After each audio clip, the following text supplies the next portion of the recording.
The radar scope painted ghosts across Lieutenant Colonel Marcus Viper Rodriguez's HUD, but this wasn't electromagnetic interference. Something real moved through the Nevada twilight at 38,000 feet, pulling 7GS in a climb that should have torn apart any conventional aircraft. The F-22 Raptor's advanced sensors couldn't lock onto whatever danced beyond visual range, its signature flickering between stealth fighter and something else entirely, something older, retrofitted with technology that shouldn't exist.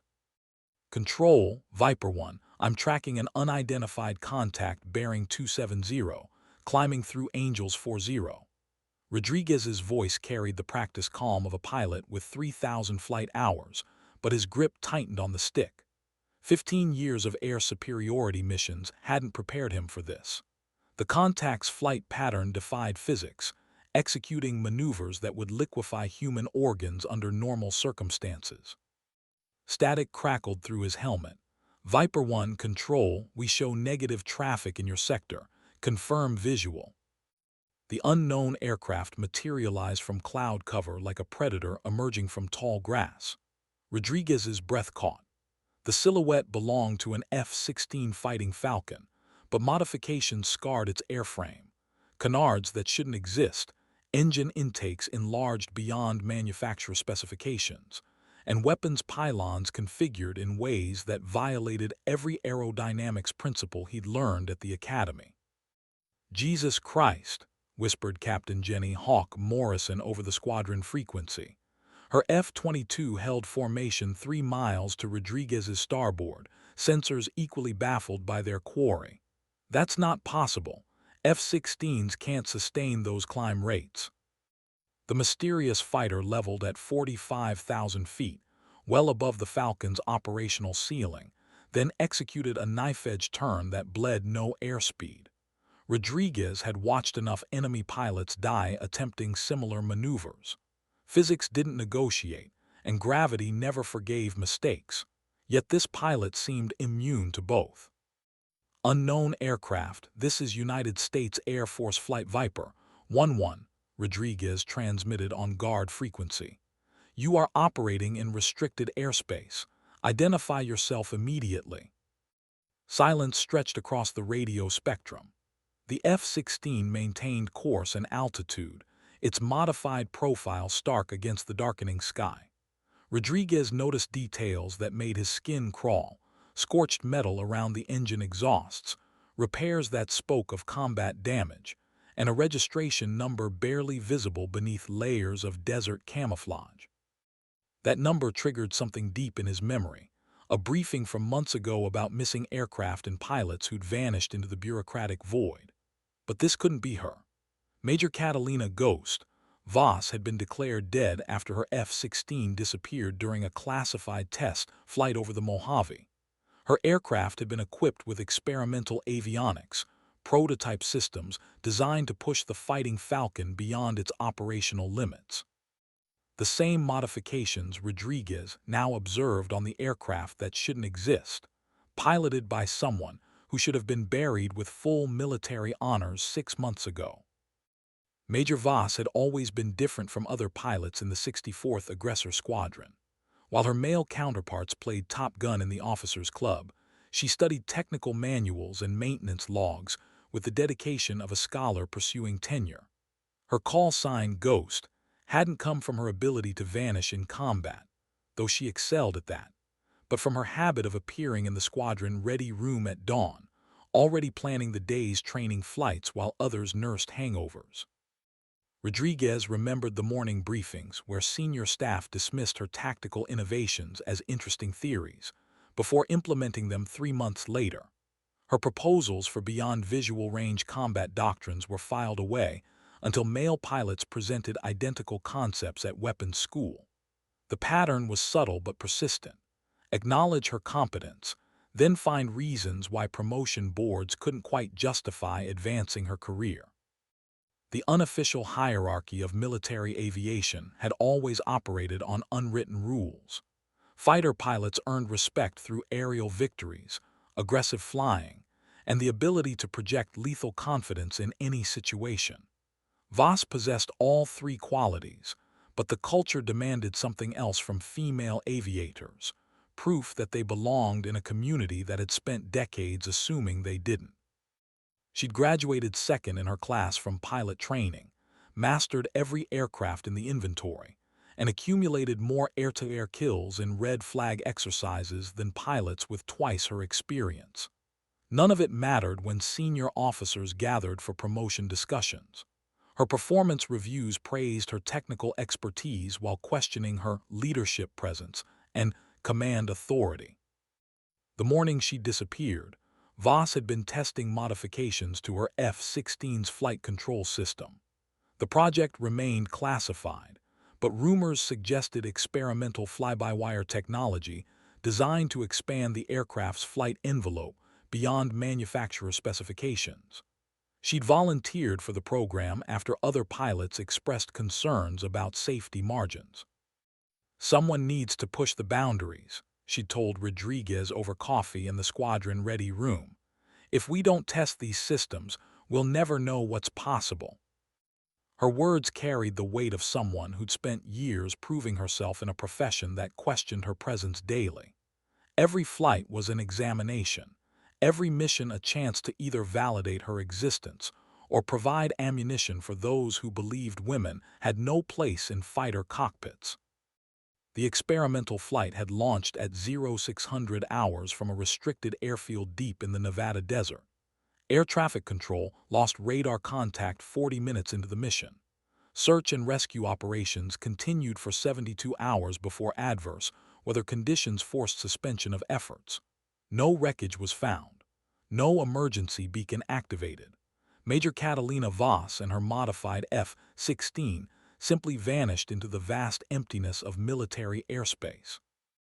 The memorial service had drawn pilots from across the Air Force. Rodriguez delivered a eulogy that focused on her professional accomplishments while carefully avoiding the systemic issues that had defined her career. The flag-draped coffin contained no remains, only the symbolic weight of a warrior who'd given everything to serve a country that had never fully embraced her service. Rodriguez banked his F-22 into a gentle turn, keeping the mysterious F-16 in visual range, while his wingman maintained overwatch position.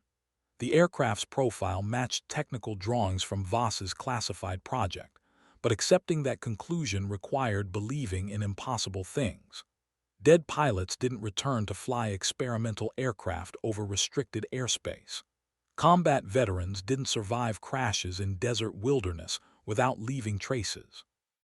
Yet the evidence painted itself across his HUD in infrared signatures and radar cross-sections that defied rational explanation. The F-16's engine output exceeded normal parameters. Its flight characteristics suggested aerodynamic modifications that existed only in theoretical studies, and its pilot displayed skills that matched exactly one person in Rodriguez's experience. "Viper 1 control," the radio crackled with barely contained urgency. "Be advised, we're tracking multiple unknown contacts approaching your position from the northwest. Recommend immediate vector to base." Rodriguez's threat warning system remained silent, indicating no active radar locks from hostile aircraft. But his situational awareness, honed through years of combat flying, detected something wrong with the tactical picture. The approaching contacts moved too fast for conventional fighters, their flight patterns too coordinated for civilian aircraft. "Hawk 2, you picking up anything on sensors?" he asked Morrison. "Negative, Viper 1, but I've got that feeling, like someone's painting us with systems we can't detect." The modified F-16 suddenly broke radio silence. The voice that emerged from Rodriguez's headset carried the precise diction of a trained military aviator, but underneath lay something else: exhaustion, desperation, and the haunted quality of someone who'd stared death in the face and walked away. "Viper Flight, this is Ghost 1. You need to clear this airspace immediately. They're coming, and your F-22s won't be enough." Rodriguez felt ice form in his stomach. The voice belonged to Major Catalina Voss, but she'd been dead for 6 months. The woman speaking to him had survived something that should have killed her, flying an aircraft that shouldn't exist, warning about threats that hadn't appeared on any intelligence briefing. The northern horizon flickered with unnatural light, aurora-like patterns that painted the sky in shades of green and gold. Atmospheric phenomena didn't occur at these latitudes, but Rodriguez had learned to trust his eyes over theoretical impossibilities. Something was coming, and Ghost's warning carried the authority of first-hand experience. Rodriguez made the decision that would define the rest of his career. Instead of following protocol and escorting the unidentified aircraft to base for investigation, he keyed his radio and asked the question that changed everything. Ghost 1, Viper 1, what happened to you out there?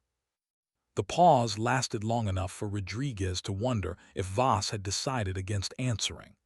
When her voice returned, it carried the weight of secrets that could reshape everything the Air Force understood about aerial warfare. They took my aircraft, Viper 1, studied it, improved it, then they made me an offer. They, Rodriguez prompted, though part of him didn't want to know the answer. The same people who have been watching our test flights for months. They know about every classified program, every experimental system, every pilot who pushes beyond standard operating procedures. They've been recruiting. Morrison's voice cut through the frequency. Viper 1, I'm reading energy signatures consistent with directed plasma weapons. Multiple contacts, bearing 340, range approximately 50 miles and closing fast. The tactical situation had escalated beyond anything in Rodriguez's experience. Plasma weapons existed only in research laboratories and science fiction novels, yet his F-22s sensors painted clear evidence of technology that shouldn't exist. The approaching contacts moved at speeds that violated known propulsion principles, their energy signatures indicating power sources that dwarfed conventional aircraft engines. Ghost 1, are these the people who recruited you? Rodriguez asked. Affirmative. Former military pilots, engineers, scientists, people who got tired of watching bureaucrats waste technological breakthroughs while enemy nations closed the capability gap. They offered me something the Air Force never would: unlimited resources to test the boundaries of what's possible. The admission hung in the air like cordite smoke after a firefight. Voss had joined what could only be described as a shadow organization, operating beyond governmental oversight with technology that made current military systems obsolete. The implications stretched far beyond a single missing pilot and her experimental aircraft. Rodriguez processed the tactical picture while his mind struggled with larger questions. If Voss was telling the truth, then a parallel military structure existed outside official channels, recruiting disaffected service members with promises of technological advancement. The organization possessed capabilities that could revolutionize aerial warfare, but their loyalty remained unclear. "Why are you warning us?" he asked. "Because they're not recruiting anymore, Viper 1. They're demonstrating. Your F-22s represent the pinnacle of acknowledged military aviation. Defeating you sends a message to every government on Earth." The northern lights intensified, casting ethereal shadows across the desert landscape far below. Rodriguez counted at least 12 contacts approaching at supersonic speeds, their energy signatures unlike anything in his experience.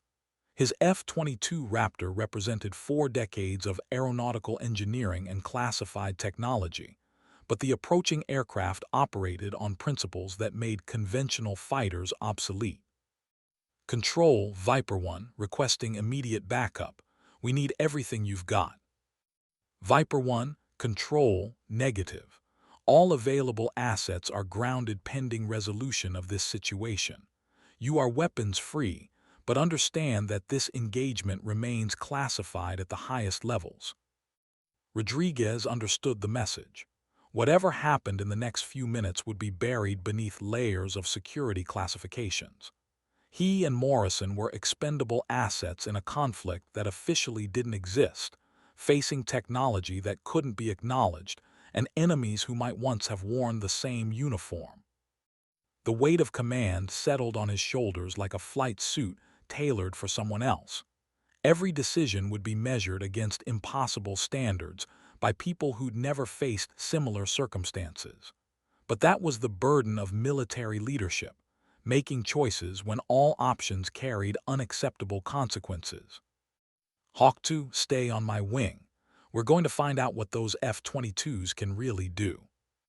Morrison's acknowledgement carried the steady professionalism of a pilot who understood their tactical disadvantage, but refused to yield without a fight. Her F-22 moved into close formation, sensors actively scanning for threats while maintaining firing solutions on multiple contacts. The first engagement began at maximum range, with missiles that painted contrails across the evening sky like chalk marks on a cosmic blackboard. Rodriguez watched his AIM-120 AMRAAM streak toward the lead contact, its active radar seeker acquiring the target 30 seconds before impact. The explosion bloomed orange against the darkening horizon, but the contact continued flying as if nothing had happened. "Impossible," Morrison whispered over the frequency. "Direct hit, no effect." The approaching aircraft began evasive maneuvers that defied basic physics.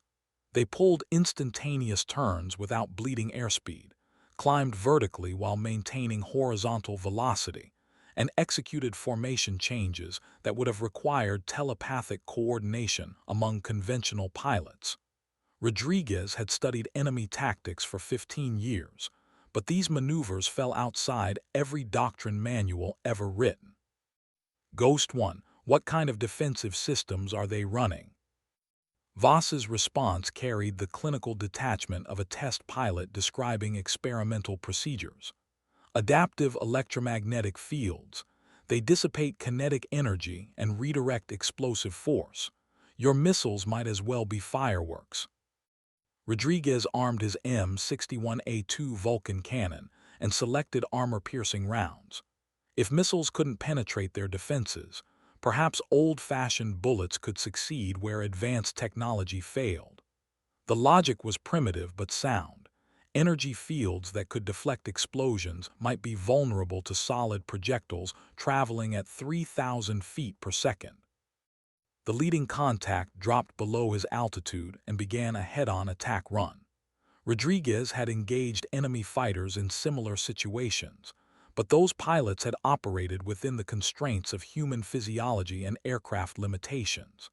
This adversary showed no such restrictions, maintaining an intercept course that would result in mutual destruction unless someone blinked first. Rodriguez didn't blink.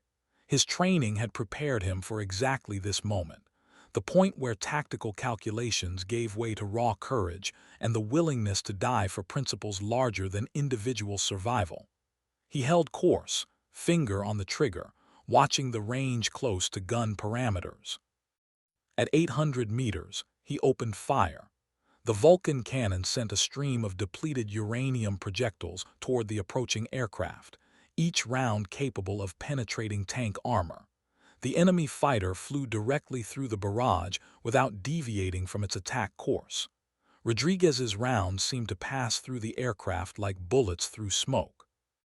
Rodriguez pulled into a vertical climb, using his F-22's superior thrust-to-weight ratio to gain altitude advantage.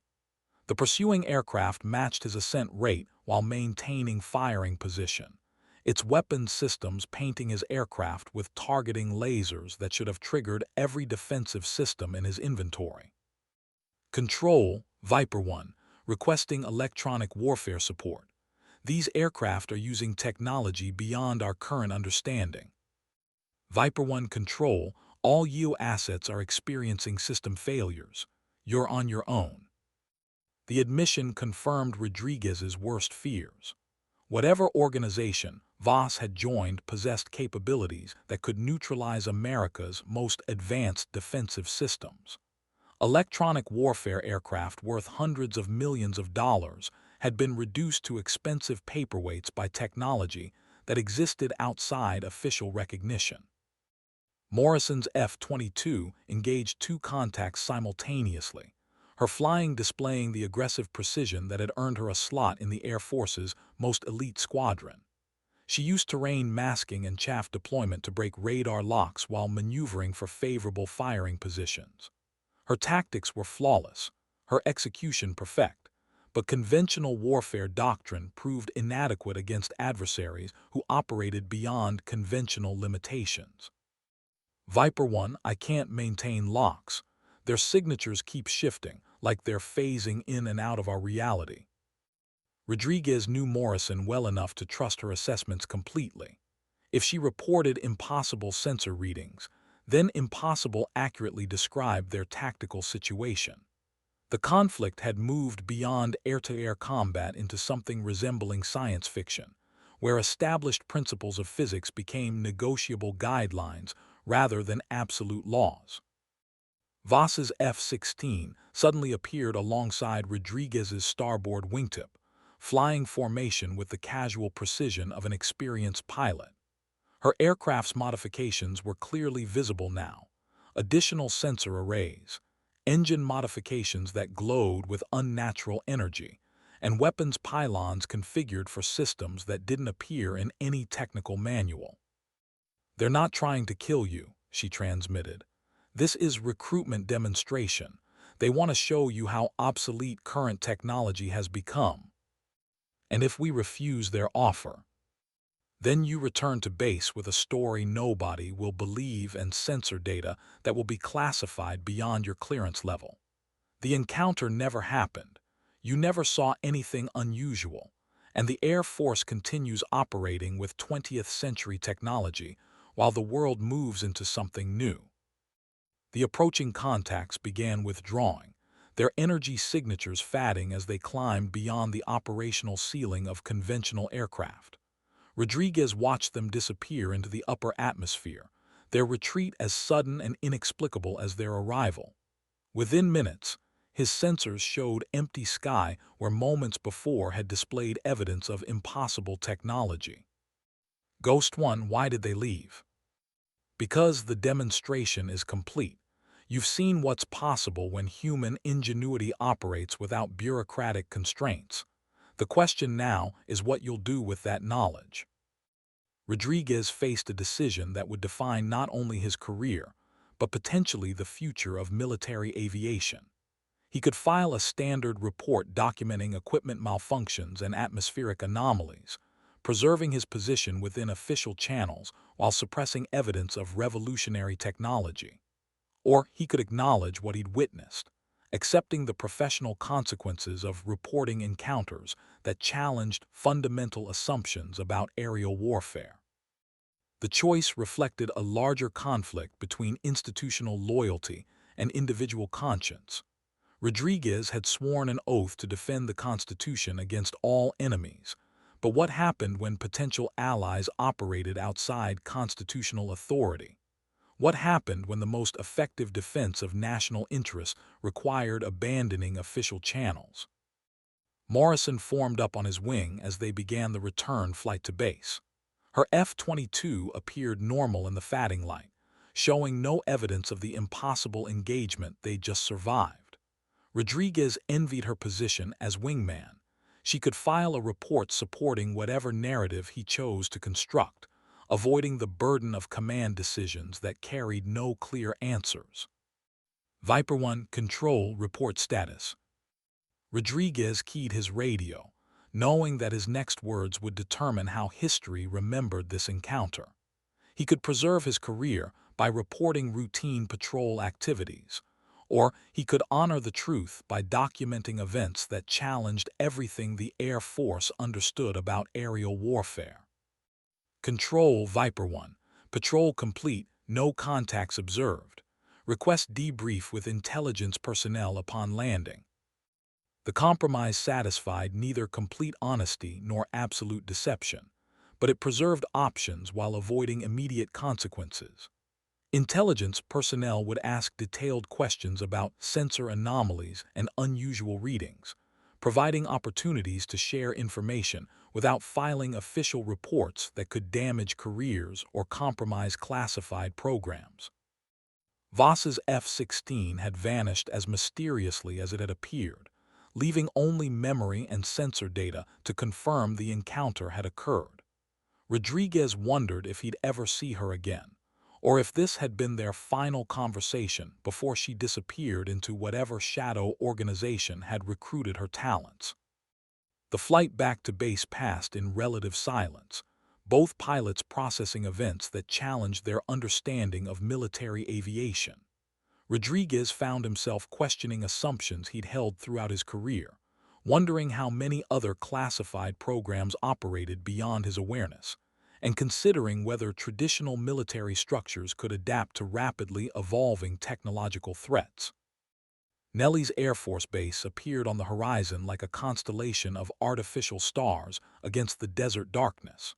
Rodriguez began his approach to landing, following procedures that had remained unchanged for decades, while his mind grappled with evidence of technology that made those procedures obsolete. The contradiction between routine operations and extraordinary encounters would define every aspect of his remaining military service. Ground control cleared them for landing on runway 3 left, the familiar routine providing psychological comfort after hours of impossible experiences. Rodriguez extended his landing gear and configured his aircraft for approach, muscle memory guiding him through procedures he'd performed thousands of times. The mundane nature of landing operations contrasted sharply with the revolutionary implications of what he'd witnessed. His F-22 touched down with barely perceptible contact, testimony to engineering precision and pilot skill developed through years of training. But Rodriguez knew that conventional measures of aviation excellence had become meaningless during the past few hours. He'd encountered technology that redefined the boundaries of what was possible, operated by people who'd chosen to work outside official oversight. Maintenance crews surrounded both aircraft as they taxied to the flight line, their activities following established protocols that assumed conventional operations and standard equipment. Rodriguez wondered how these dedicated professionals would react to evidence that their expertise had been rendered obsolete by advances they couldn't imagine. Would they adapt to new realities, or would institutional inertia prevent necessary changes? The post-flight debriefing occurred in a secure conference room deep within the base's intelligence complex. Colonel Patricia Hammond, the wing's senior intelligence officer, reviewed sensor data while Rodriguez and Morrison provided verbal accounts of their patrol activities. Hammond's questions focused on atmospheric conditions and equipment performance, carefully avoiding direct inquiries about unusual contacts or impossible maneuvers. "Your aircraft experienced significant sensor anomalies," Hammond observed, studying printouts that documented energy readings beyond normal parameters. "Maintenance will conduct complete diagnostic evaluations before your next scheduled flight." Rodriguez recognized the code. Sensor anomalies provided plausible explanations for any unusual readings, while diagnostic evaluations ensured that evidence would be examined by personnel with appropriate security clearances. The system protected classified information while acknowledging that extraordinary events had occurred. "Colonel, are we dealing with foreign technology?" Rodriguez asked. "That determination remains above your clearance level, Major. Your responsibility is accurate reporting of observed activities. Analysis and interpretation are handled by other agencies." The answer confirmed Rodriguez's suspicions that their encounter fit into a larger pattern of incidents involving unidentified aircraft and impossible technology. Intelligence agencies were tracking developments that could reshape global military balances, but operational personnel remained compartmentalized from strategic implications. Morrison submitted her flight log without editorial comment, documenting routine patrol activities and equipment performance within normal parameters. Her professionalism impressed Rodriguez, who recognized the wisdom of allowing senior personnel to make decisions about sensitive information. Wingmen survived by supporting their flight leaders while avoiding unnecessary complications. The official record would show successful completion of training objectives, with minor equipment malfunctions requiring maintenance attention. Reality included encounters with technology that challenged fundamental assumptions about aerial warfare, but those details would be preserved in classified files accessible only to personnel with extraordinary security clearances. Rodriguez returned to his quarters knowing that his military career had reached a crossroads. He could continue operating within official channels, accepting limitations imposed by bureaucratic procedures and security protocols. Or he could seek opportunities to engage with the shadow organization that had recruited Voss, accepting unknown risks in exchange for access to revolutionary technology. Sleep came fitfully, filled with dreams of aircraft that moved like thoughts across impossible skis. Rodriguez found himself piloting machines that responded to mental commands while engaging adversaries who fought with weapons that bent reality to their will. The dreams felt more like memories than imagination, as if he'd already experienced the future of aerial warfare. Morning brought routine activities that felt surreal after the previous evening's encounters. Rodriguez attended briefings about conventional threats and traditional tactics, while his mind processed evidence that such approaches had become obsolete. He participated in discussions about enemy capabilities that ignored the existence of technology that surpassed anything in official estimates. The disconnect between official reality and actual experience created cognitive dissonance that affected every aspect of his duties. Rodriguez found himself questioning orders that assumed enemy limitations he knew had been exceeded, wondering whether traditional defensive strategies could succeed against adversaries who operated beyond conventional constraints. 3 days after the encounter, Rodriguez received orders for temporary duty assignment to a classified program at Edwards Air Force Base. The assignment came without explanation or preparation time, suggesting urgency that transcended normal administrative procedures. Rodriguez suspected that his encounter with advanced technology had attracted attention from organizations that operated beyond standard military channels. Morrison remained at Nellie's, her career continuing along traditional paths that would eventually lead to command positions within conventional fighter squadrons. Rodriguez envied her stability while recognizing that his own trajectory had diverged toward unknown destinations. The encounter with Voss and her mysterious allies had opened doors that couldn't be closed, creating opportunities and obligations that would define his remaining military service. The flight to Edwards provided time for reflection on choices that had brought him to this moment.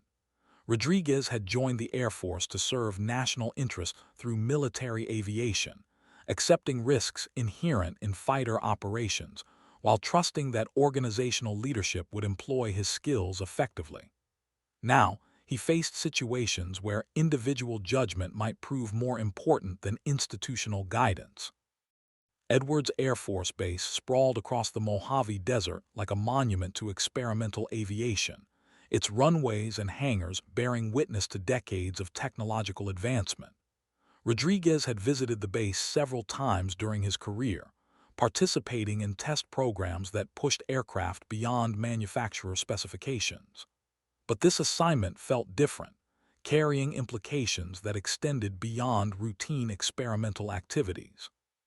His sponsor meeting occurred in an unmarked building that resembled administrative offices, but contained security measures that suggested more sensitive purposes.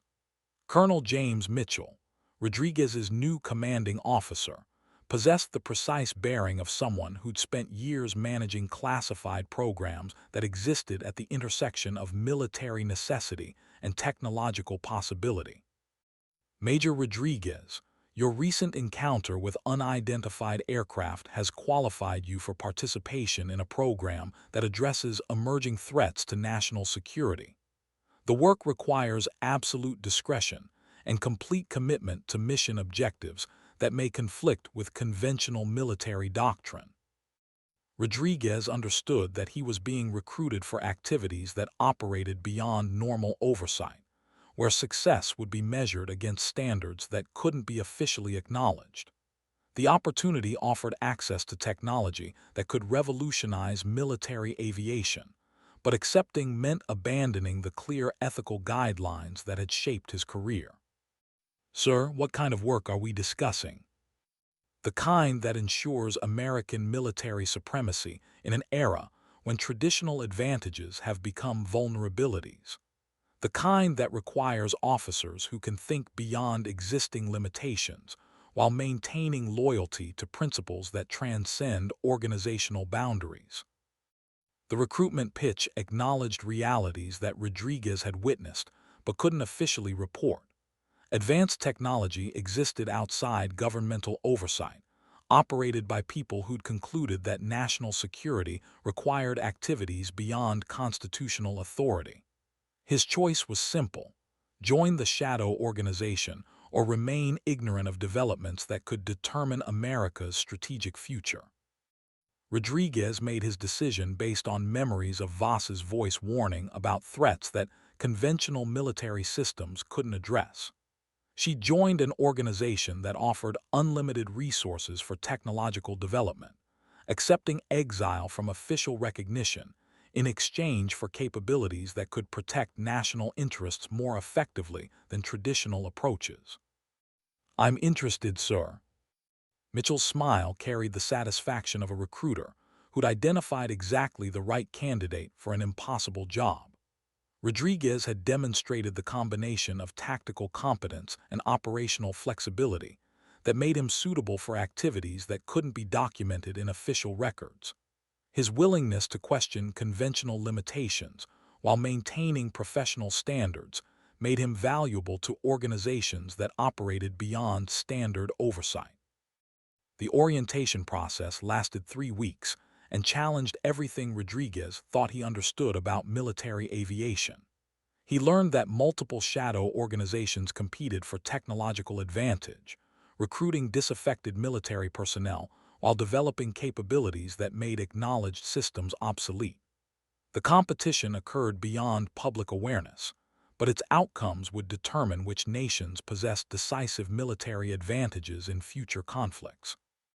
Rodriguez discovered that Voss's organization represented only one faction in a larger conflict over technological development and strategic control. Other groups pursued similar objectives through different methods, creating a complex landscape where former allies might become adversaries depending on evolving circumstances.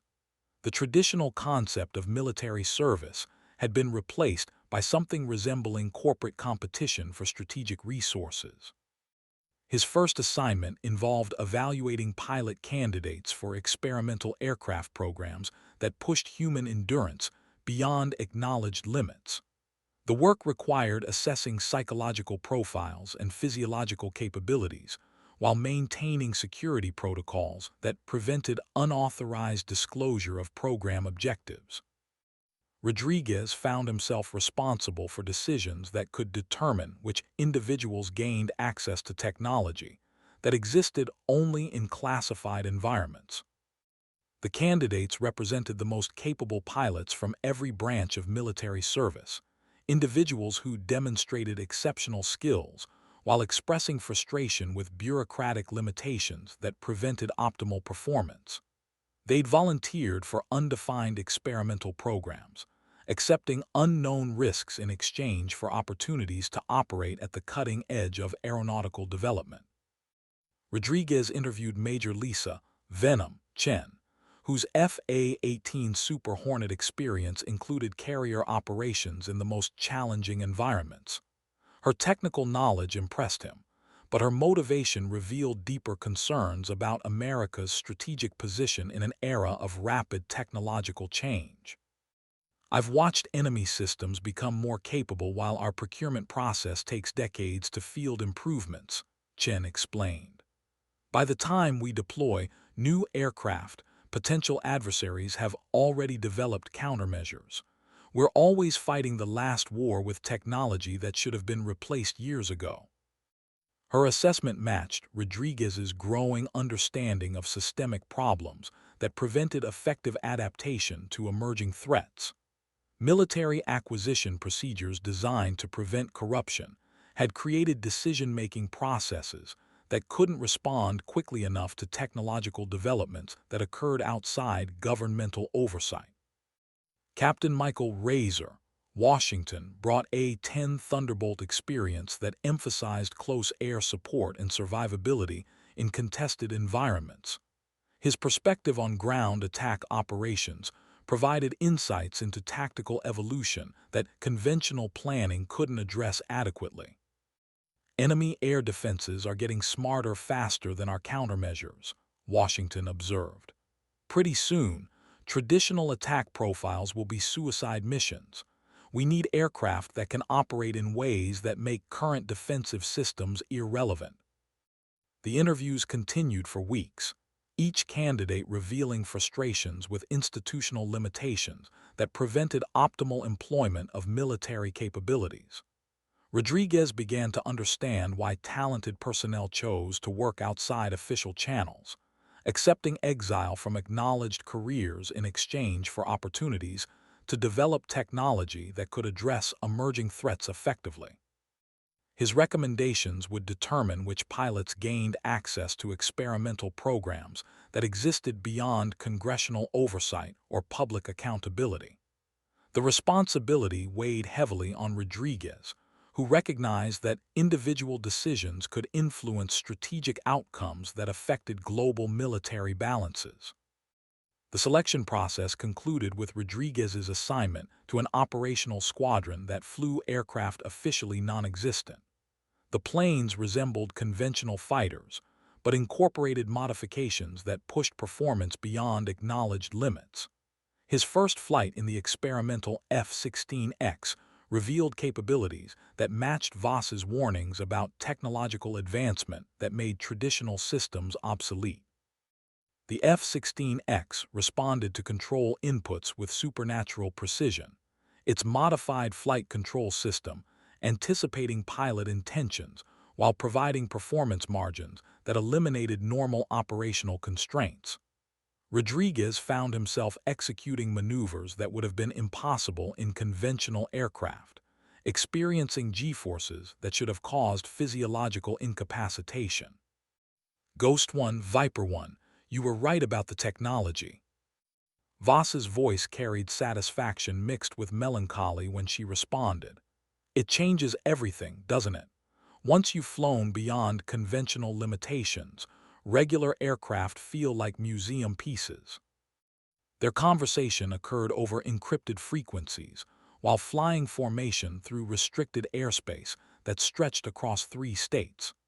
Rodriguez had joined the shadow organization that had recruited Voss, accepting employment that required abandoning his official military career, while gaining access to technology that represented the future of aerial warfare. The moral complexity of his situation couldn't be resolved through traditional ethical frameworks. Rodriguez served national interests more effectively than ever before, but his service occurred outside constitutional authority and beyond democratic oversight. He'd gained capabilities that could protect American security, but exercising those capabilities required accepting exile from the society he'd sworn to defend. Months passed as Rodriguez adapted to employment that combined the excitement of test pilot work with the isolation of classified operations. He flew aircraft that existed only in restricted airspace, engaged in training exercises against adversaries who possessed technology that exceeded anything in acknowledged inventories, and participated in strategic planning that assumed capabilities beyond official recognition. The work satisfied professional ambitions that had been frustrated by bureaucratic limitations, but personal costs accumulated steadily. Rodriguez couldn't discuss his activities with family members or friends, couldn't maintain relationships that required normal social interaction, and couldn't plan for futures that depended on conventional career progression. His sacrifice paralleled choices made by hundreds of military personnel, who'd concluded that effective service required working outside official channels. They'd created a parallel military structure that attracted the most capable individuals while operating beyond governmental oversight, developing technology that could determine strategic outcomes in future conflicts. The organization's objectives remained consistent with American strategic interests, but its methods raised questions about democratic governance and constitutional authority that couldn't be answered through traditional political processes. Rodriguez served more effectively than ever before while participating in activities that challenged fundamental principles of civilian control over military operations. His reflection on these contradictions was interrupted by urgent communications from operational headquarters. Intelligence sources had detected preparations for attacks against American interests using technology that exceeded official defensive capabilities. The Shadow Organization's resources were needed to address threats that conventional military systems couldn't counter effectively. Rodriguez prepared for deployment to operational areas where theoretical capabilities would be tested against real adversaries employing weapons that existed beyond acknowledged limits. The mission would validate technological advantages while risking exposure of programs that required absolute secrecy to maintain effectiveness. His final conversation with Voss occurred as they prepared for separate assignments that might prevent future contact. She'd become more than a fellow pilot. She represented the path that led beyond conventional limitations toward capabilities that could reshape military aviation. Her decision to join the Shadow Organization had provided Rodriguez with opportunities that wouldn't have existed through official channels. "Do you regret the choice?" Rodriguez asked. "Every day," Voss replied. "But not making the choice would have been worse. We're fighting for the same things we always fought for, just using methods that nobody wants to acknowledge." Her answer captured the essential contradiction of their situation. They served national interests more effectively than ever before while accepting exile from the society they protected. Their sacrifice enabled capabilities that could prevent conflicts more devastating than anything in human history, but succeeding required abandoning recognition for achievements that might determine civilization's survival. Rodriguez completed his preparations for deployment while considering legacy questions that had no clear answers. His service would be remembered by few people and acknowledged by none, but its outcomes might determine whether future generations inherited security or catastrophe. The choice between personal recognition and strategic effectiveness had been made months ago. Now only execution remained. The final mission launched from facilities that didn't appear on any map, using aircraft that existed only in classified budgets, engaging adversaries who represented threats beyond official recognition. Rodriguez flew into combat knowing that success would be measured by prevented disasters rather than acknowledged victories, protecting people who would never know how close they'd come to experiencing consequences that previous generations of warriors had sacrificed everything to prevent. His aircraft climbed through morning sky toward operational areas where theoretical became actual, where technological advantage would be tested against adversaries who possessed capabilities that challenged every assumption about modern warfare. Rodriguez had chosen to serve beyond official recognition, accepting exile from acknowledged accomplishment in exchange for opportunities to defend principles that transcended individual recognition. The sky ahead held no promises except the chance to test capabilities against opponents who represented existential threats to everything he'd sworn to protect. Rodriguez flew toward combat that would determine whether technological advancement could preserve civilization, or whether human ambition would finally exceed wisdom's ability to guide it safely. Behind him, the sun painted contrails across an empty sky that held no evidence of impossible aircraft or revolutionary technology. The official record would show routine training flights and standard operational activities, preserving secrets that enabled capabilities beyond imagination, while denying recognition to those who'd sacrificed everything to develop them. Rodriguez accepted the bargain because alternatives were unacceptable. He'd learned to fly beyond conventional limitations while serving beyond official acknowledgement, protecting a world that couldn't know how close it came to experiencing consequences that only unlimited dedication had prevented. His call sign would be forgotten, but his service would continue in ways that transcended individual recognition or institutional memory.